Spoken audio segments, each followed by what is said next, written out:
ዛሬ ያለችው ኢትዮጵያ የእስላም ሀገር መስላለች። እስቲ ተመልከቱ። የዜና ማሰራጫ የፈጢራ እንትን ተደረገ፣ በደቡብ ክልል ተደረገ፣ የኢትዮጵያ ዜና አገልግሎት እንደዚህ ያደረገ፣ ኢቢሲ ለሰራተኞቹ የአፍጢር ፕሮግራም አዘጋጀ፣ የአዋሽ ባንክ ለአፍጢር እንትን አደረገ፣ የኢትዮጵያ ንግድ ባንክ እንትን አደረገ፣ አየር መንገዱ የኢፍጣር ፕሮግራም አዘጋጀ፣ የእንትና ክልል ኢፍጣር አዘጋጀ፣ በመንግስት ኢፍጣር አዘጋጀ።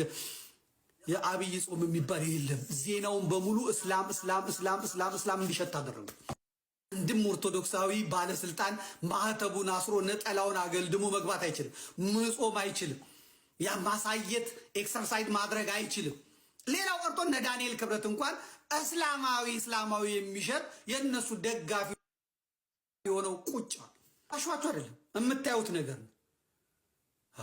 ተጨቆን ያሉ ሰዎች አሁን አምጧል። ስለዚህ እኛ ይሄንን የመቀልበስ እኩል የመሆን ሌላው ቢቀር እኩል ለመሆን መንቀሳቀስ መብታችን ነው። በየትኛውም አቅጣጫ መንቀሳቀስ መብታችን ነው። ጩኸት ሲጮህ መጮህ፣ ዱላ ካነሳ ዱላ ታነሳለ። ወንድ ነው። ሱሪ ታጥቋል። አሁን ያለው ጥጋብ አሁን ወታደሩን አይቶ ገንዘቡን አይቶ ያለውን ሁኔታ የሚረዱትን አረቦች አይቶ የቱርክን ቦምብ የኤምሬትስን ጥይት የሳውዲ አረቢያን ፈንጂ ተማምኖ መግለጫ ታወጣላችኋለች። እንደዚህ ባማን ትላለች።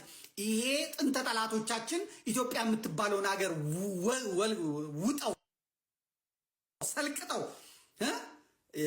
ማድረግ ይፈልጉታል። ይሄንን የመቀልበስ መብት አለን፣ የማንቃት መብት አለን።